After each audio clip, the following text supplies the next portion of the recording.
Tiwari bulletin की शुरुआत करेंगे बंगाल में एसआईआर पर नए बवाल से और उस पर दीदी को सुप्रीम फटकार और जोरदार सियासी संग्राम के साथ।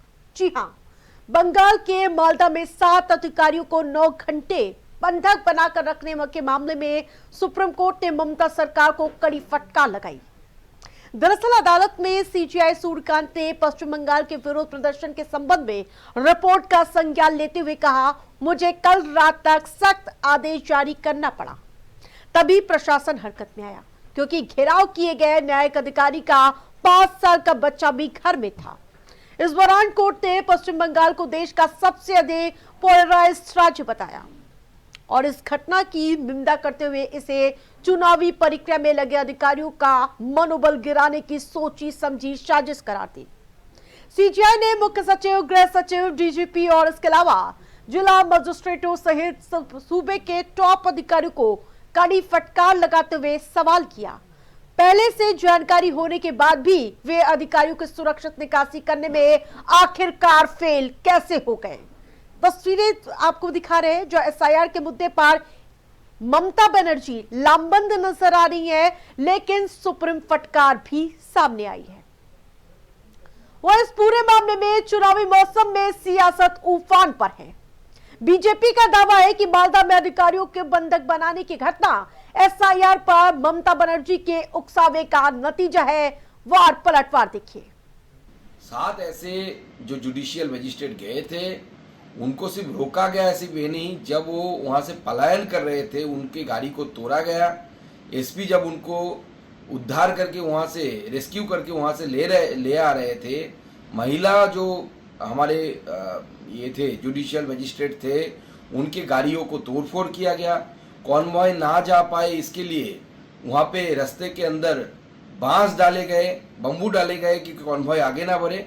और जिस तरीके से कि लेफ्ट फ्रंट के ज़माने में अनीता देवान को इसी तरीके से एक महिला जस्टिस को गाड़ी से उतार कर पीट कर मार डाला गया था, उस तरीके की पूरी अभिसंधि थी, उस तरीके की पूरी प्लानिंग थी। और ममता बनर्जी का जो लगातार जो उस्काना, 1 सेकंड वाला उस्काना, उनका जो बयान, वो बयान इसके पीछे जिम्मेदार है। चाहता हूं, लेकिन दीदी को भी आप लोगों के माध्यम से बताना चाहता हूं कि दीदी, जो जेन्युइन खबर है वो ये है कि दीदी आप चुनाव हार रही हैं, भाजपा सरकार बना रही है। आप जितना जुल्म और भी करना है भाजपा के कार्यकर्ताओं पे, हमारी सभाओं पर, हेमा मालिनी जी हमारी सीनियर कलाकार हैं, उनके कार्यक्रम जहां से घर चलता है, रोजी रोटी आती है, एक और सारे फैंस देखना चाहते हैं, उनके कार्यक्रमों को अनुमति नहीं दी जाती। वो कृष्ण लीला वहां पर, जय हो कृष्ण लीला, और अच्छे उनके बहुत क्लासिकल प्रोग्राम्स होते हैं। तो इससे पता चलता है कितनी ओछी मानसिकता है, कितने डरे हुए लोग हैं, कितनी डरी हुई सरकार है दीदी की, ममता जी की। ये डर में नहीं कि उन्होंने अपना कोकून, अपनी दुनिया बनाई है, अपने लोग बांग्लादेशी, अपने वोटर अपने हिसाब से चुनाव जीतना, अपने बम फेंक के मारना, डराना। लेकिन अब वो समय खत्म हो गया, अब वहां बदलाव आ रहा है, भाजपा की सरकार बन रही। दीदी, आपका आतंक और आपके लोगों का जो डर, भय, वो बिहार यूपी के लोगों पर भी है। सुप्रीम कोर्ट ने इसका संज्ञान तो लिया ही है और उसके साथ साथ जस्टिफाई किया है पूरा एसआईआर एक्ट को बंगाल में जो हुआ और अगली तिथि पर उनके केस को रख दिया है। तो पहला तो है कि ये पुष्ट हो गया सुप्रीम कोर्ट द्वारा कि एसआईआर की पूरी प्रक्रिया जो बंगाल में हुई है वो बिल्कुल सही हुई है और एक अच्छा काम किया है, सराहाया भी है इस चीज को चुनाव आयोग। तो ये बहुत दिन से जो विपक्ष और ममता जी जो वहां पर शोर मचा रही थी, बहुत बड़ा तमाचा जो है सुप्रीम कोर्ट के द्वारा कार्रवाई होनी चाहिए, क्योंकि एसआईआर का काम बंगाल से पहले बिहार में हुआ और बिहार में इतना बड़ा एक्सरसाइज हुआ, वहां भी लोग ये बोल रहे थे, यहाँ हाउस बंद किया गया उस नाम पर, लेकिन सारे एक्सरसाइज के बाद चुनाव भी हुआ बिहार में, एक कंप्लेन नहीं आया। इसका मतलब इलेक्शन कमीशन ने एसआईआर का काम परफेक्ट तरीके से कराया बिहार में। तो बगल का स्टेट बंगाल है, डे 1 से जब से ये घोषणा हुआ एसआईआर होगा, वहां की सरकार इसके खिलाफ, जो इलेक्शन कमीशन के खिलाफ और एसआईआर के खिलाफ माहौल वहां बनाती रही, और अब तो फिजिकल असॉल्ट की तरफ जा रही, जैसा वहां सुन रहे हैं। तो मुझे लगता है कि इलेक्शन कमीशन के क्रेडिबिलिटी के लिए, देश में फेयर चुनाव हो, इसके लिए सख्त से सख्त कार्रवाई होनी चाहिए। वहीं आज पश्चिम बंगाल के मालदा में चुनावी रैली के दौरान स्मृति ईरानी ने दावा किया कि हिंसा और टीएमसी एक दूसरे के पर्याय बन चुके हैं, इसलिए बंगाल में परिवर्तन तय है। भ्रष्टाचार और टीएमसी, हिंसा और टीएमसी एक दूसरे के पर्यायवाची बन चुके हैं। पश्चिम बंगाल की जनता ने ठान लिया है कि भ्रष्टाचार मुक्त पश्चिम बंगाल बनाने के लिए, भय के वातावरण को हटाने के लिए, महिला सम्मान को संरक्षित रखने के लिए भारतीय जनता पार्टी की सरकार पश्चिम बंगाल में स्थापित करना अब अनिवार्य हो चुका है। ये संकल्प पश्चिम बंगाल का नागरिक ले चुका है कि परिवर्तन की दरकार है, चाहिए बीजेपी की सरकार।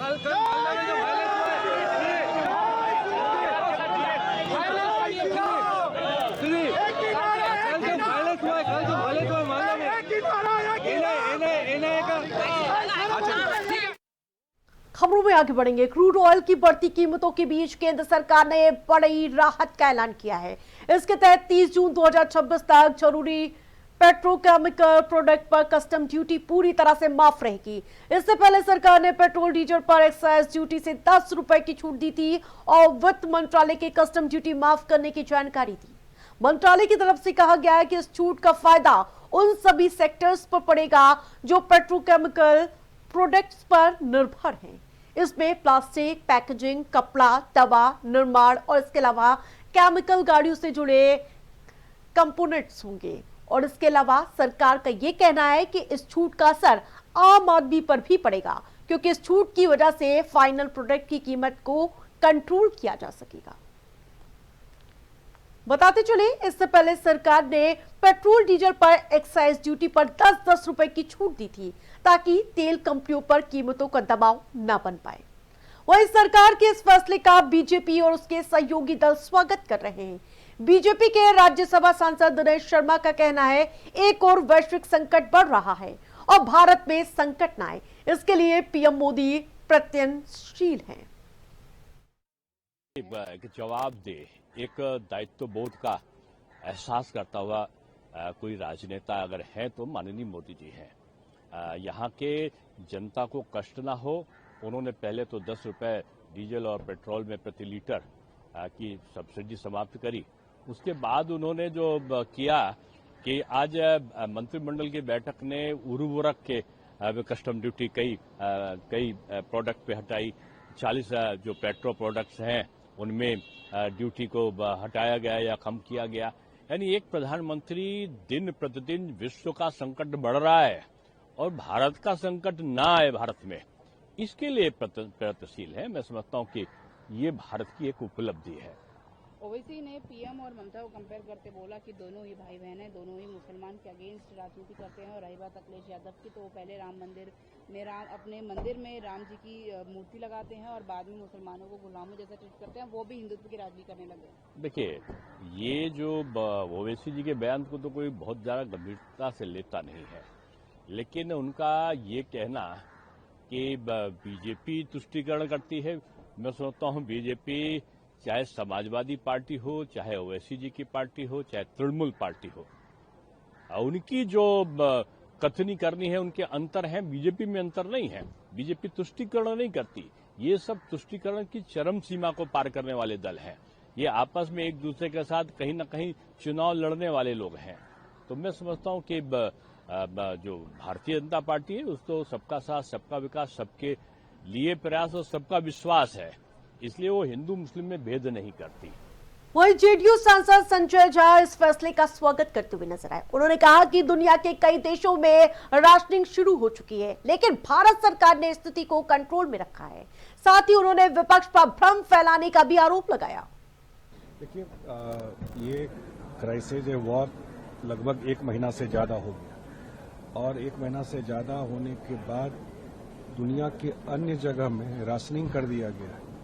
एक तरह से बहुत जगह इमरजेंसी टाइप सिचुएशन भी कर दिया है। जो लॉकडाउन टाइप स्थिति जो है, 4 दिन ऑफिस जाइए, 3 दिन घर से काम कीजिए, या पेट्रोल डीजल का दाम इतना बढ़ गया है आपके आसपास ही। लेकिन जिस तरह से प्रधानमंत्री जी ने डे 1 से पार्लियामेंट में भी कहा, ऑल पार्टी मीटिंग में भी हम लोगों को बुला करके जो बताया गया, और जो हम लोग ग्राउंड पर भी देख रहे हैं, तो एलपीजी हो, गैस हो या पेट्रोल हो, डीजल हो, सारे चीज में पर्सनली सरकार और प्रधानमंत्री जी मॉनिटर करके चीजों को कंट्रोल में रखा हुआ है। और सरकार ने बार बार कहा है कि किसी तरह का कोई क्राइसिस नहीं है। क्राइसिस क्यों कहीं कहीं दिखाई पड़ रहा है कि एक लोगों को डर लगता है आगे क्या होगा, तो लोग जमा करना शुरू कर दिए शुरू के फेज में। वहीं विपक्षी दल एक बार फिर सरकार को घेर रहे हैं। बीते कल सीसीएस मीटिंग के बाद आज आए इस फैसले के बाद जहां कांग्रेस सांसद मनीष तिवारी ने सवाल किया, सरकार बताए कि स्थिति को कंट्रोल करने के लिए क्या कदम उठाए गए। वहीं कांग्रेस सांसद उज्जवल रमन ने भी दावा किया, देश को सही जानकारी नहीं दी जा रही है। बुनियादी बात यह है कि हॉर्मूज की स्ट्रेट खोलने के लिए सरकार क्या कूटनीतिक प्रयास कर रही है, क्योंकि एक्साइज कम करना, कस्टम ड्यूटी हटाना, इससे तो एक कंटिजेंसी को आप मैनेज कर सकते हैं, पर बुनियादी बात यह है कि जब तक कच्चा तेल और गैस आएगा नहीं पर्याप्त मात्रा में, तो ये बैंडेड अप्रोच कब तक चलेगी। तो सरकार को ये बताना चाहिए। कई देश मध्यस्थता कर रहे हैं, चीन भी मध्यस्थता कर रहा है, टर्की भी मध्यस्थता कर रहा है, इजिप्ट भी मध्यस्थता कर रहा है। खबरें ये हैं कि पाकिस्तान में भी कोई बैठक हुई है इसको लेकर पिछले दिनों। बुनियादी सवाल ये है कि खाड़ी का युद्ध रोकने के लिए कूटनीतिक तौर पर सरकार क्या कर रही है।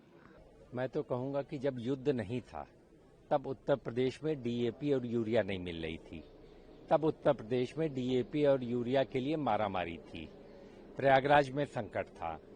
और आज जब युद्ध जैसे हालात बने हुए हैं, युद्ध चल रहा है, वेस्ट एशिया की क्राइसिस है, पूरे देश में संकट है, एलपीजी का दाम बढ़ाया गया, कमर्शियल सिलेंडर्स का दाम बढ़ाया गया, एटीएफ का दाम बढ़ाया गया, एक्साइज कट हुई, और आने वाले दिनों में जो है पेट्रोल और डीजल के भी दाम और एलपीजी के दाम भी चुनाव के बाद और बढ़ाए जाएंगे। तो निश्चित तौर से ये सामान्य स्थिति नहीं है। मैं तो सिर्फ ये कहूंगा कि अभी भी देश को सही जानकारी नहीं दी जा रही है, और सीसीएस ने क्या वैकल्पिक एनर्जी सिक्योरिटी के बारे में व्यवस्था की है, कहां से हमारा एलएनजी आएगा, पीएनजी आएगा, कहां से हमारा क्रूड आएगा, किस रास्ते से आएगा, कितना आएगा, इसके बारे में देश की जनता को आश्वस्त करना चाहिए, जो कि मुझे नहीं लगता कि भारत की सरकार ने कोई तैयारी की है। भारत की सरकार तो इजराइल घूम रही थी, इजराइल घूमते घूमते पता लगा कि वहां युद्ध छिड़ गया। अब वो इजराइल के साथ हैं, वो अमेरिका के साथ हैं कि ईरान के साथ हैं, यही पता नहीं लगता। ये भारत की कूटनीति है, ये भारत की विदेश नीति है, देश की जनता को गुमराह किया जा रहा है।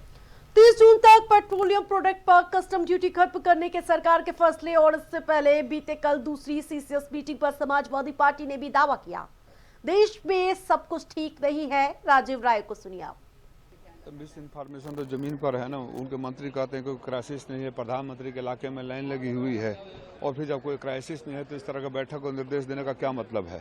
तो सरकार तो खुद ही नहीं उसको पता है जमीन पर क्या हो रहा है। तो मंत्री कहते हैं कोई क्राइसिस नहीं है क्योंकि वो एब्सटीन के फाइलों में गुम रहते हैं और जमीन पर लाइनें लगी हुई है। प्रधानमंत्री जी सीसीएस की बैठक करके निर्देश देते हैं, हकीकत बदलता नहीं। और बुलेटिन में आगे बढ़ेंगे और बात करेंगे देश भर में हनुमान जयंती की धूम। हनुमान जयंती का पावन पर्व उत्साह के साथ मनाया जा रहा है, जिसमें मंदिरों में सुबह से ही भक्तों की भारी भीड़ देखने को मिली।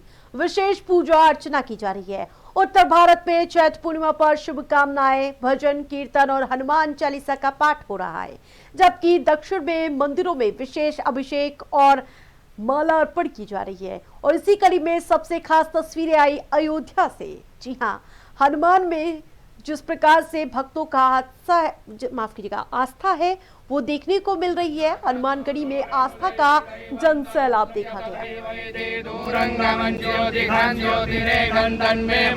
शिव संकल्पमस्तु संकल्प सिद्धिरस्तु गणपतिं हवामहे प्रियाणां त्वा प्रियपतिं हवामहे निधीनां त्वा निधिपतिं हवामहे वसो मम आमजानि गर्भधमा त्वमजासि गर्भधम् अम्बे अम्बिके और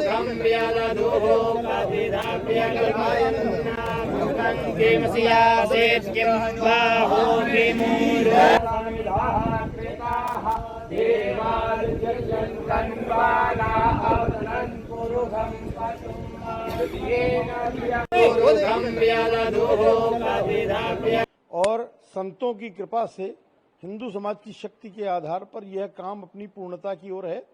मुख्य भवन पर प्रधानमंत्री जी ने ध्वजारोहण का कार्यक्रम किया। पूजनीय राष्ट्रपति जी राम यंत्र की स्थापना में आई। भिन्न भिन्न मंदिरों पर ध्वजारोहण का कार्यक्रम हो रहा है।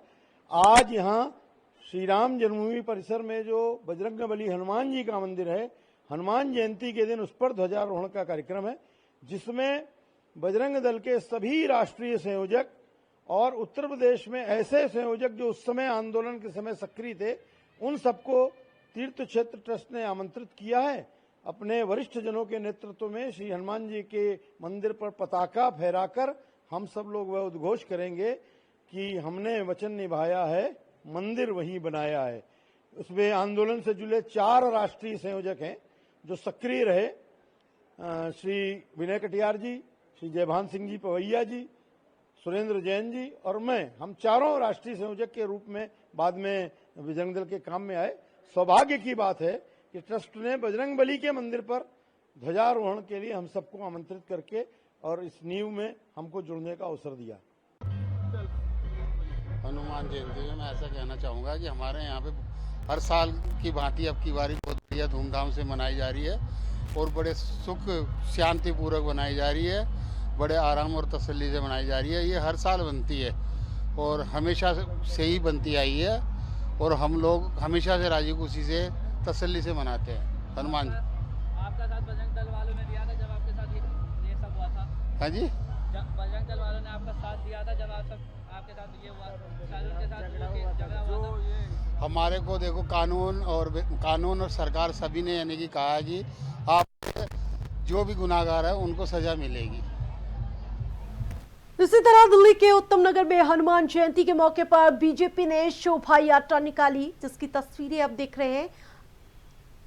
दिल्ली में ये शोभा यात्रा निकाली गई और जय श्री राम के जो नारे थे चारों तरफ सुनने को मिले।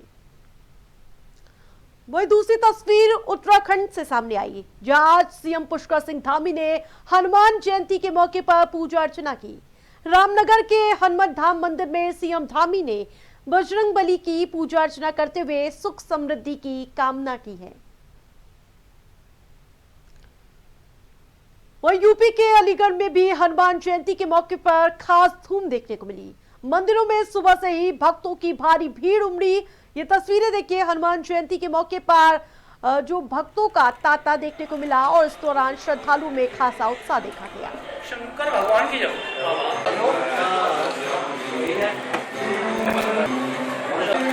आप तो घर में आ जाएगा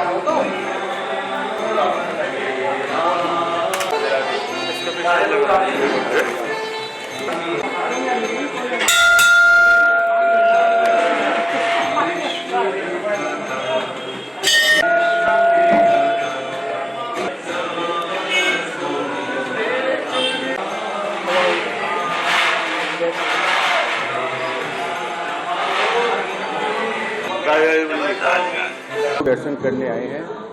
ये मंदिर बहुत प्राचीन है और ऐसी मान्यता है कि ये मंदिर जो है ये भगवान जी की मूर्ति एक टीला पर स्थित थी और उस टीला पे करीब 125 साल पहले की लगभग की बात है, तब ये मूर्ति स्थापित की गई। धीरे धीरे इस मूर्ति की मान्यता बहुत बढ़ती गई, फिर इनको बाद में मूछों वाले हनुमान जी के नाम से जाना गया। इस मंदिर की विशेषता यह है कि जिस किसी भक्त ने सच्चे मन से बाबा से जो मांगा वो हमेशा उसकी मुराद पूरी हुई। ये करीब 125 साल पुराना मंदिर है। नमस्ते, मेरा नाम अक्षय गोयल है। मैं महावीरगंज मुछवारी हनुमान जी मंदिर में आई हूँ। यहाँ पे पूजा होती है, हवन होते हैं और सालों साल बहुत पुराना मंदिर है यहाँ पे ये। और यहाँ पे मेरे दादा दादी अम्मा बाबा पापा मम्मी सब लोग यहाँ पूजा करने आते हैं। मैं भी यहाँ पूजा करने हवन करने आई हूँ क्योंकि आज हनुमान जी जयंती है, उनका बर्थडे है।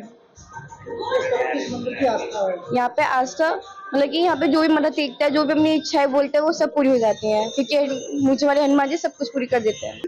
आज 96 साल के हो चुके। जो महावीरगंज स्थित है दाऊ जी का मंदिर, हनुमान जी मूछ वाले के नाम से प्रसिद्ध है। कम से कम 150 साल पुराना, कम से कम। इसकी महत्व सबसे आया है बंदा जितने भी शहर के तो आते ही, अभी जहाँ विदेश तक के लोग आते हैं, जब विदेशों में नौकरी करने चले गए लोग, वहां से भी लोग बिगर दर्शन करे नहीं जा पाते। केवल उत्तर भारत ही नहीं बल्कि दक्षिण भारत में भी आज भगवा वही तस्वीरें सामने आई। तो भगवा वही पूरा देश देखने को मिला। हैदराबाद में बजरंग दल और आरएसएस ने शोभा यात्रा निकाली जिसमें हजारों की तादाद में हनुमान भक्त शामिल हुए। ग्वालीगुड़ा के हनुमान मंदिर में ये पूजा अर्चना की तस्वीरें आप देख रहे हैं, जहां शोभा यात्रा सिकंदराबाद के हनुमान मंदिर पहुंची। इस दौरान यहां का माहौल पूरी तरह से भक्तिमय नजर आया।